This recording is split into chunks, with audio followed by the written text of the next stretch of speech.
Hello students, मैं वैभव अपने channel निबड़ knob में आपका स्वागत करता हूं। ये चैनल 10th, 11th और 12th क्लास के मैथ्स सब्जेक्ट के लिए डेडिकेटेड है।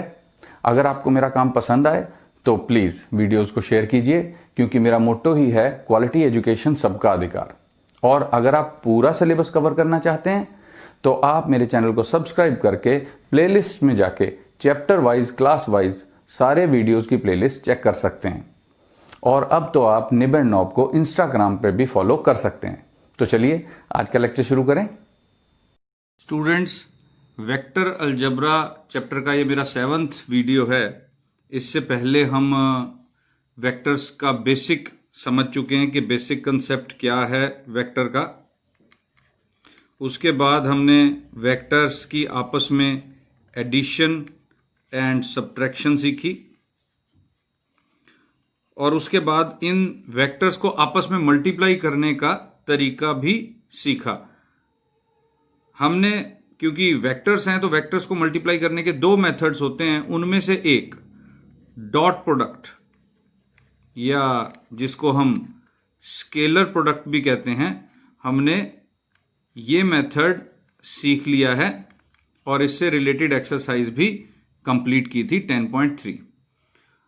तो आज हम वेक्टर्स को आपस में मल्टीप्लाई करने का वो मेथड सीखेंगे जिससे कि आंसर स्केलर नहीं आएगा, वेक्टर ही आएगा। मतलब स्केलर प्रोडक्ट नहीं, वेक्टर प्रोडक्ट। और उसको हम क्रॉस प्रोडक्ट भी बोलते हैं। और क्रॉस प्रोडक्ट क्यों बोलते हैं? ऑब्वियसली इसको जैसे डॉट प्रोडक्ट बोलते हैं। मतलब स्केलर प्रोडक्ट क्या था? Vector A dot vector B. Dot का सिंबल हम इस्तेमाल कर रहे थे। यहां पर क्या होगा? Vector A cross vector B. हम ये सिंबल इस्तेमाल करेंगे। तो अभी ऐसा करते हैं कि एक बेसिक कंसेप्ट से चलते हैं वेक्टर प्रोडक्ट के, कि let vector A not a zero vector and vector B not a zero vector. मान लो ए और बी दोनों ही जीरो वेक्टर नहीं हैं। तो by definition A cross B कैसे डिफाइन किया जाता है? By definition A cross B क्या है? A magnitude, B magnitude, sine theta, N cap. अब हम ये समझ लेते हैं कि इसमें आने वाली चीजें हमें समझ में आ रही हूं। जैसे ए मैग्नीट्यूड, बी मैग्नीट्यूड तो मैं समझ में आ रहा होगा, वेक्टर का मैग्नीट्यूड। साइन थीटा भी समझ में आ रहा होगा कि थीटा क्या है? Angle between vector A and vector B. अब हमें जो ज्यादा इंपॉर्टेंट बात है वो ये समझना है कि ये एन कैप क्या है। तो स्टूडेंट्स, ऑब्वियसली तुम्हें ये तो पता चली गया होगा कि मैंने कैप लगाया है, तो ये क्या है? ये है एक यूनिट वेक्टर। और क्योंकि मैंने कहा था कि ये एक वेक्टर प्रोडक्ट है, यानी कि हमारे पास ये आंसर भी क्या है कि एक वेक्टर है,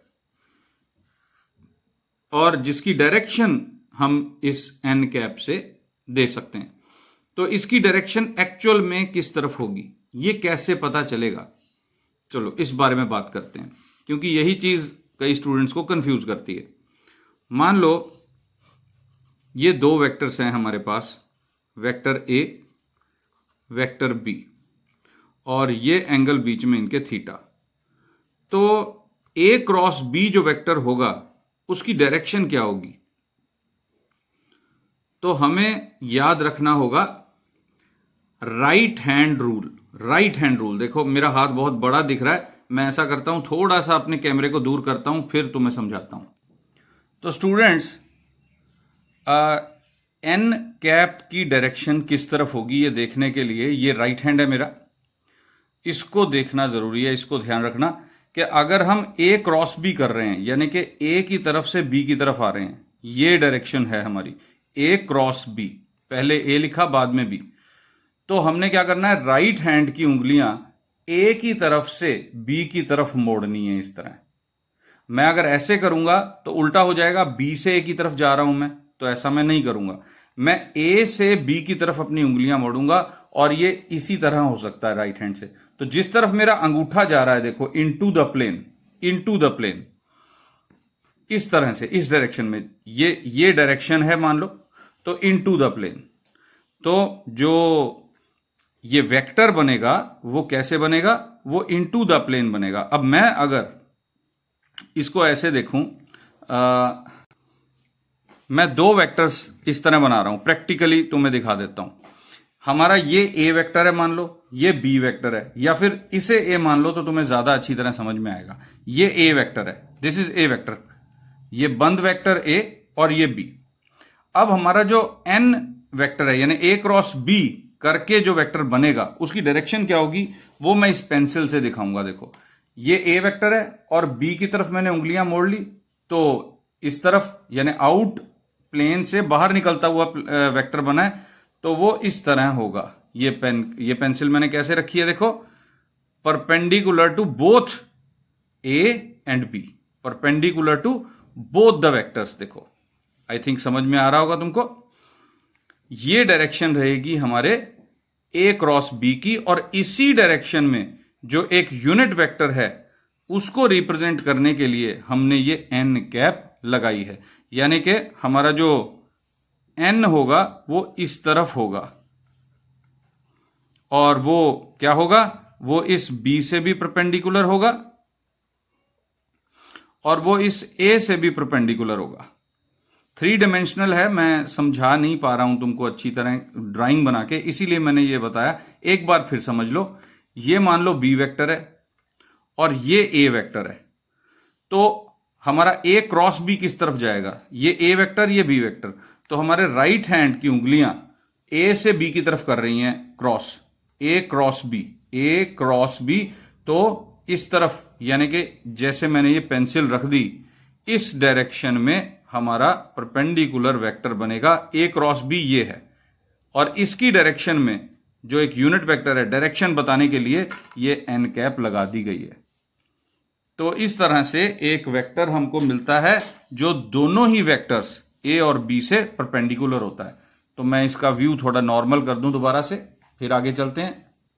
तो स्टूडेंट्स, अब याद रखने वाली बात क्या है कि A cross B is perpendicular to A and A cross B is perpendicular to B, और direction of A cross B कैसे देख सकते हैं, by right hand thumb rule.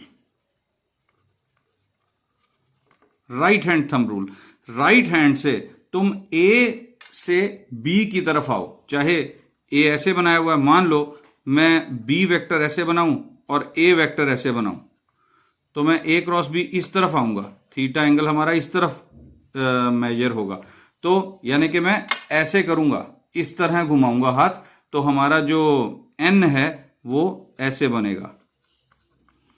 A cross B की डायरेक्शन ये होगी, वो इससे भी परपेंडिकुलर होगा और इससे भी परपेंडिकुलर होगा, दोनों से परपेंडिकुलर होगा। तो ये 3 डायमेंशन में ही समझा जा सकता है, 2 डायमेंशन में ए क्रॉस बी होता ही नहीं है, क्योंकि 2 अलग अलग वेक्टर्स हैं और 2 अलग अलग वेक्टर्स के परपेंडिकुलर वेक्टर, यानी कि प्लेन तो डिफरेंट ही हो गया। तो इसलिए ये 3 डायमेंशनल केस है, ये 2 डायमेंशनल केस नहीं है।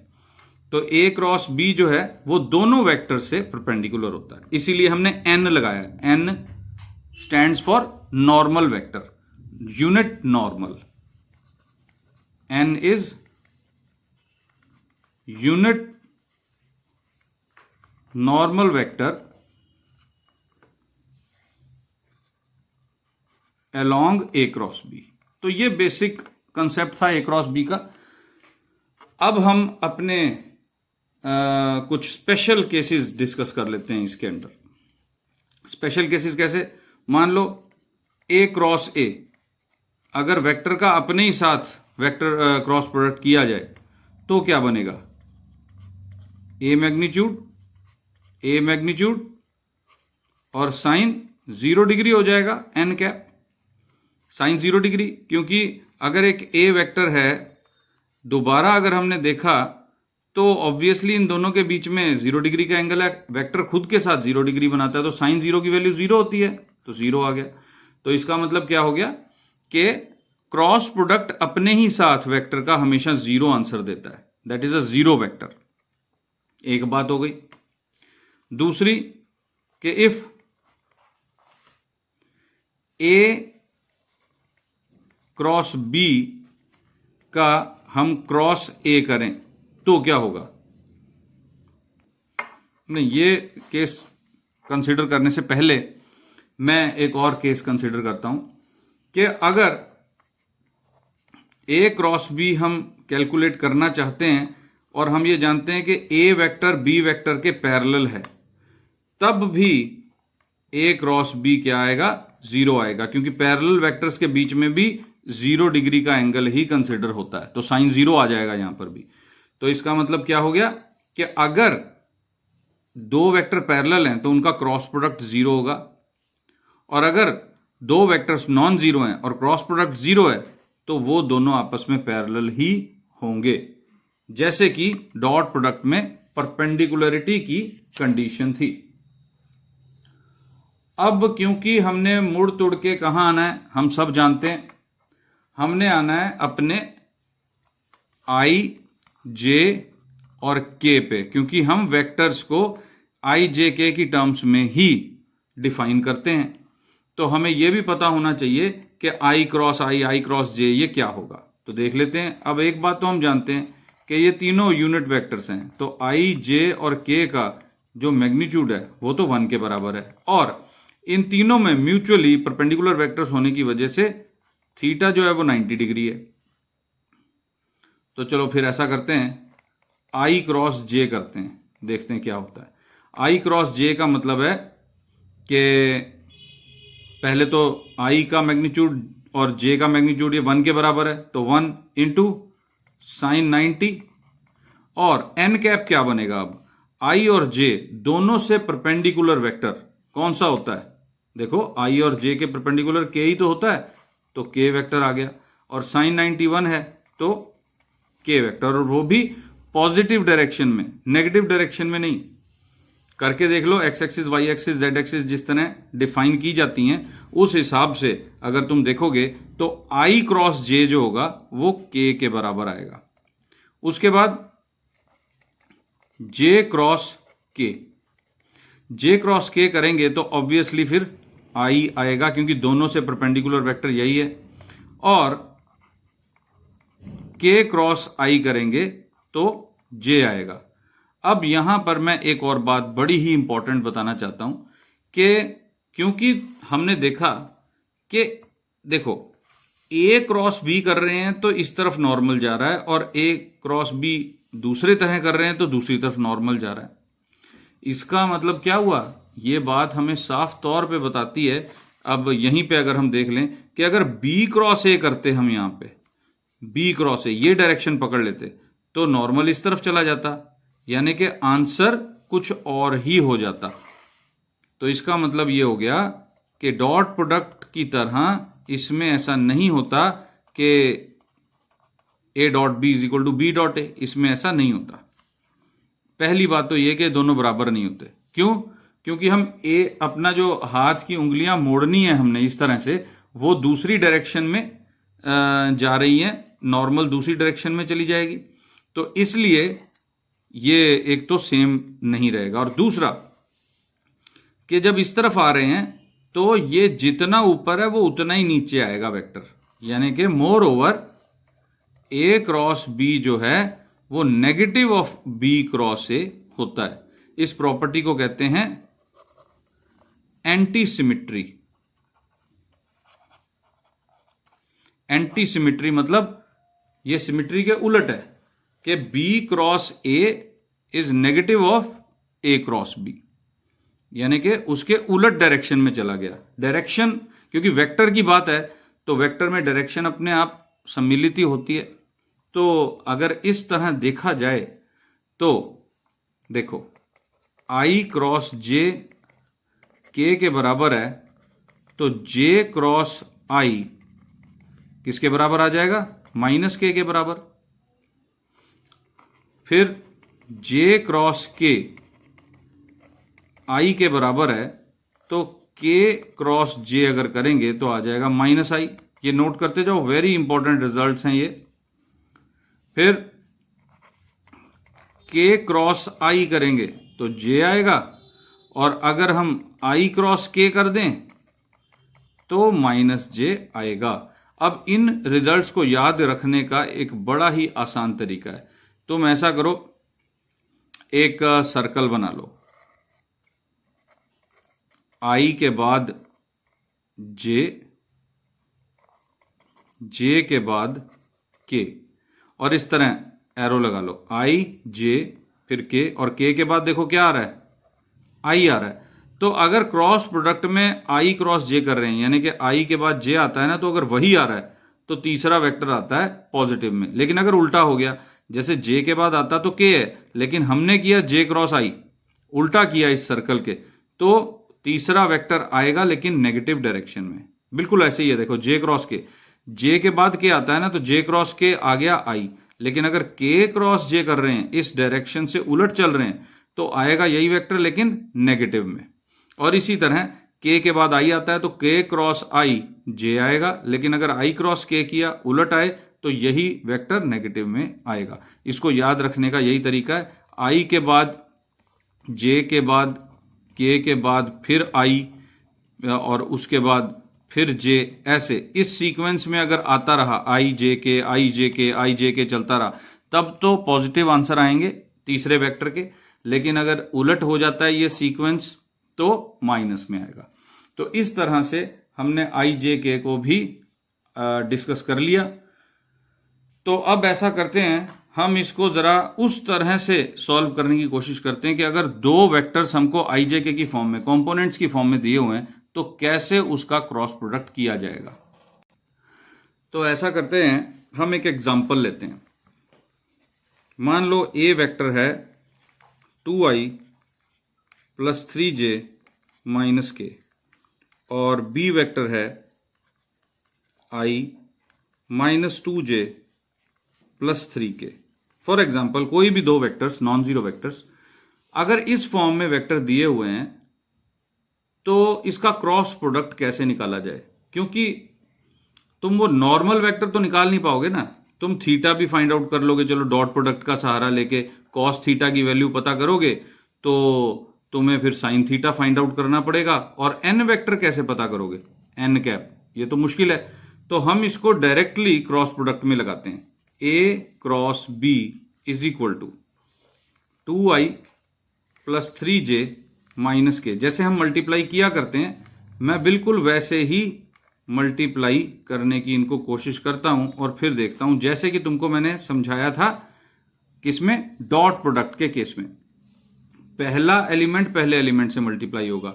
एक बात याद रखना कि ये जो क्रॉस प्रोडक्ट है, ये आई जे के का मसला है। सिंपल जो नंबर स्केलर्स हैं 2 3 1 -1 -2, ये सब आपस में उसी तरह मल्टीप्लाई होंगे जिस तरह अब तक होते आए हैं। तो पहला एलिमेंट पहले एलिमेंट से, तो 2i क्रॉस i, उसके बाद पहला एलिमेंट दूसरे के साथ मल्टीप्लाई होगा, तो देखो यहां माइनस है तो माइनस 2 इंटू 2 4 हो गया, और पहले यहां i है तो i क्रॉस j। ठीक है स्टूडेंट्स, उसके बाद पहला एलिमेंट लास्ट के साथ, तो 2 इंटू 3 6, और प्लस का आएगा 6 i क्रॉस k। तो मैंने ये क्या किया, पहले एलिमेंट को इन तीनों से क्रॉस प्रोडक्ट में डाल दिया। अब अगले एलिमेंट तक चलते हैं, 3j क्रॉस i, तो plus 3j cross i।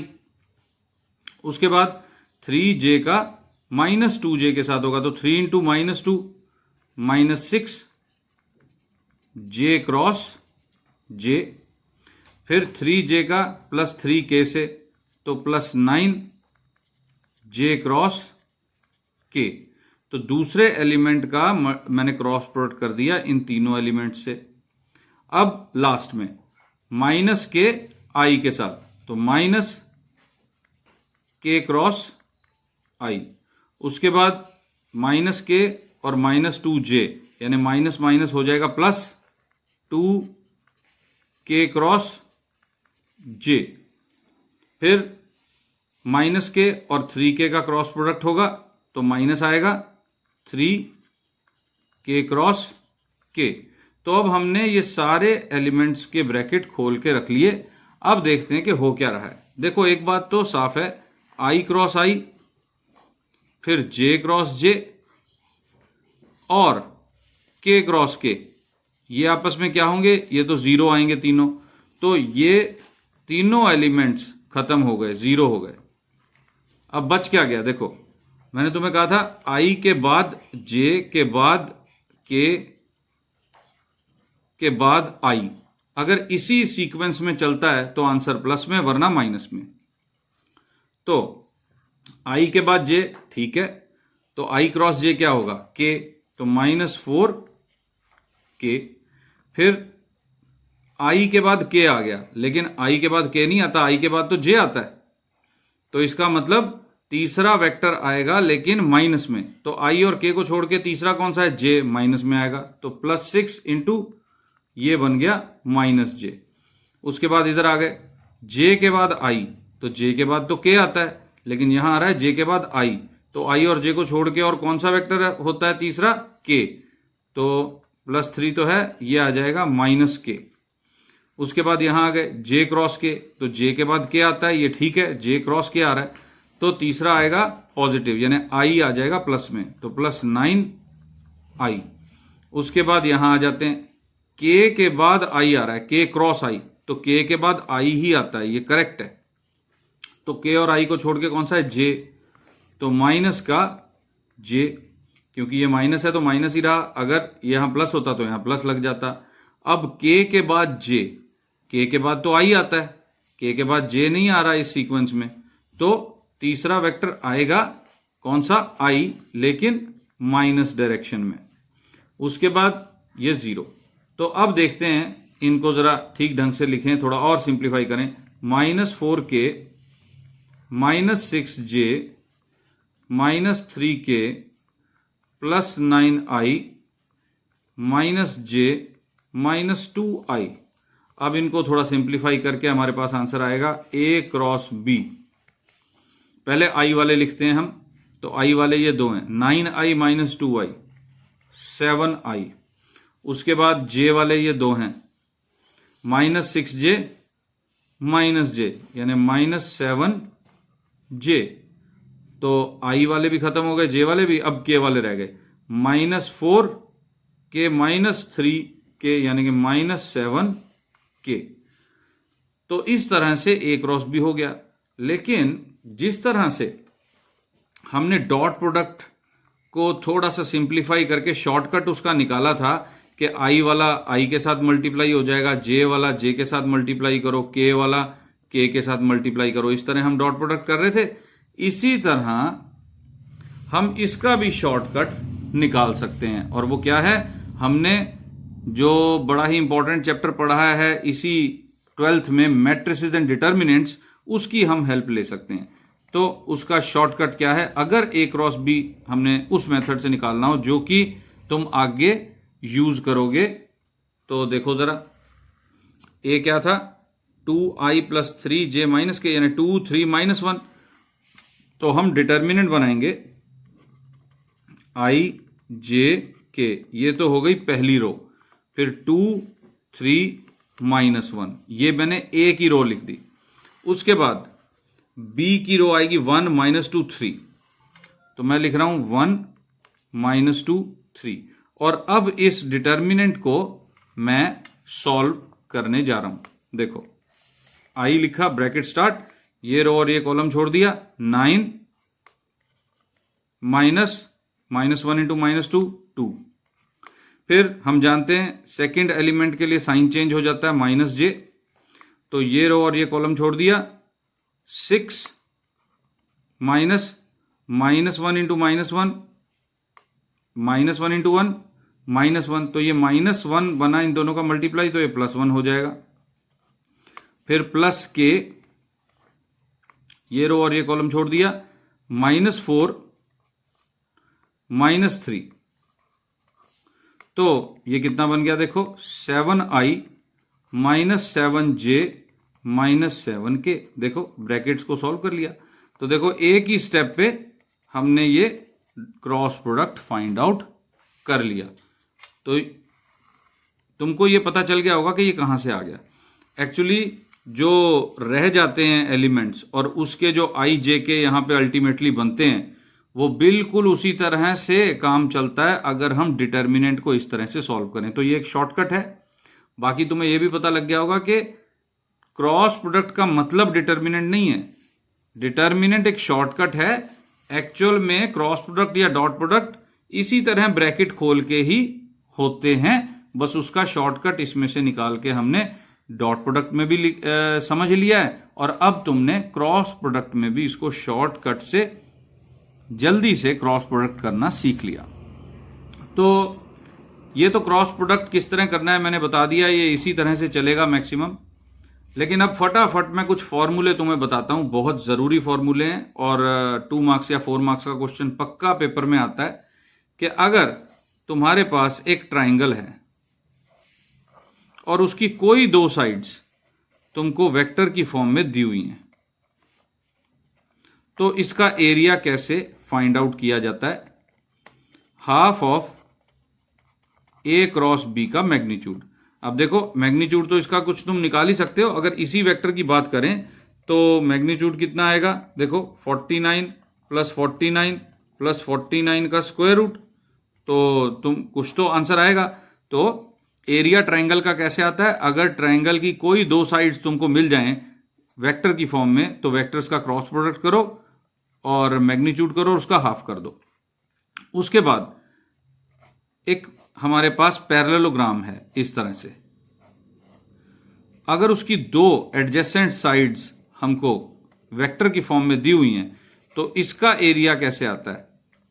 A cross B का मैग्नीट्यूड। इसमें हाफ नहीं करते क्योंकि ये डबल हो गया। देखो इसके एरिया से डबल होता है। अगर मैं इसको एक्सटेंड कर दूं और इसके पैरेलल ये लगा दूं, तो यही वाला कॉन्ग्रुएंट ट्रायंगल यहां बनेगा, ये एक पैरेललोग्राम बन जाएगा। तो हाफ की बजाय एरिया डबल हो जाएगा, तो इसलिए यहां हाफ नहीं लगा। तो पैरेललोग्राम के केस में क्या होता है? ए क्रॉस बी का मैग्नीट्यूड ही रहता है। और पैरेललोग्राम का एरिया एक और ढंग से भी निकाला जाता है। देखो इसके 2 डायगोनल्स भी होते हैं। मान लो वो 2 डायगोनल्स तुमको दिए हुए हैं D1 D2, तो इसका एरिया कैसे आता है? D1 क्रॉस D2 करके मैग्नीट्यूड करो, और फिर क्योंकि डायगोनल तो लंबे हैं साइड से, तो इसका हाफ कर दो। तो बेसिकली 2 जो मेन फॉर्मूले हैं क्रॉस प्रोडक्ट को लेकर, वो है area of triangle and area of parallelogram, और दोनों ही मैंने तुम्हें बता दिए हैं। यही हम एक्सरसाइज में करेंगे। और ये तुम्हें अगर समझ आ गई हो और ये तुम्हें वीडियो कैसा लगा, तुम कमेंट्स में जाके 1 to 5 के स्केल पे मुझे रेटिंग दे सकते हो, ताकि मुझे पता लगे कि तुमको कितना क्रॉस प्रोडक्ट समझ में आया।